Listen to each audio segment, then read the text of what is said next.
New York بیس Eurasia group غیر ملکی منڈیوں پر سیاسی اتار چڑھاؤ کے اثرات کا جائزہ لینے والی ایک فرم ہے۔ یوریشیا گروپ نے سن 2022 میں سب سے بڑے خطرات کی اپنی رپورٹ میں روس کو بھی شامل کیا تھا۔ 3 جنوری کو شائع ہونے والی اس رپورٹ میں کہا گیا تھا کہ اگر صدر پوٹن مغرب سے اپنی مرضی کی مراعات حاصل نہ کر سکے تو ان کی طرف سے یوکرین میں کسی قسم کی فوجی کارروائی ہو سکتی ہے، اور ہم نے دیکھا کہ یوریشیا گروپ کی یہ پیشن گوئی سچ ثابت ہوئی۔ ارام عباسی ہمارے ساتھ اس وقت اسٹوڈیوز میں موجود ہیں۔ ایک اور بھی ایسی ہی رپورٹ ہے جس میں 10 بڑے تنازعات کی نشاندہی کی گئی ہے جو سن 2022 میں سامنے آ سکتے ہیں۔ ارم، کیا دوسری رپورٹ میں بھی یوکرین کا حوالہ دیا گیا، اور اس کے علاوہ کن ملکوں اور تنازعات کو شامل کیا گیا ہے اس میں؟ جی، کہا گیا کہ یوکرین پہ نظر رکھی جائے گی۔ Asad arm conflict location and event data ACLED کی جس رپورٹ کی ہم بات کر رہے ہیں اس میں سن 2022 میں دنیا کو بڑھتے ہوئے تشدد، مظاہروں اور تقسیم و تفریق کا سامنا کرنے پڑے گا، یہ کہا گیا ہے۔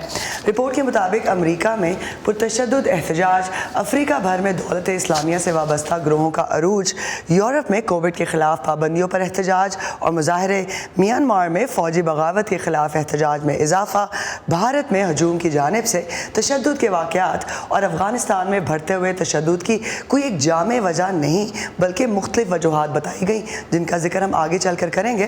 رپورٹ میں جن تنازعات کی نشاندہی کی گئی ان میں گزشتہ برس کی طرح اس سال بھی ایتھوپیا، یمن اور افریقی خطے ساحل کے علاقے شامل ہیں۔ اس کے علاوہ نائجیریا، افغانستان، لبنان، سوڈان، ہیٹی، کولمبیا اور میانمار میں جاری پرتشدد واقعات میں بھی اضافے کا اندیشہ ظاہر کیا گیا ہے۔ افغانستان پر گزشتہ برس اگست میں طالبان کے قبضے کے بعد سے سال کے دوسرے نصف حصے میں اگرچہ مجموعی طور پر تشدد میں کمی آئی، تاہم شہریوں کے خلاف تشدد جاری رہا، جس میں مذہبی اقلیتوں، عورتوں، سابق حکومت کے اہلکاروں کو بڑے پیمانے پر ہدف بنایا گیا۔ ان واقعات کی شرح 37% سے زیادہ رہی۔ اس سال بھی یہ صورتحال جاری رہی۔ جنوری کے آخر تک 36% حملے شہریوں کے خلاف ہوئے۔ رپورٹس کے مطابق 2021 میں افغانستان میں 42,000 سے زیادہ شہری ہلاک ہوئے، 9,600 سے زیادہ سیاسی تشدد کے واقعات اور احتجاجی مظاہرے عمل میں آئے، جبکہ اس سال بھی شہریوں کی سلامتی کو بڑے پیمانے پر خطرات لاحق ہیں۔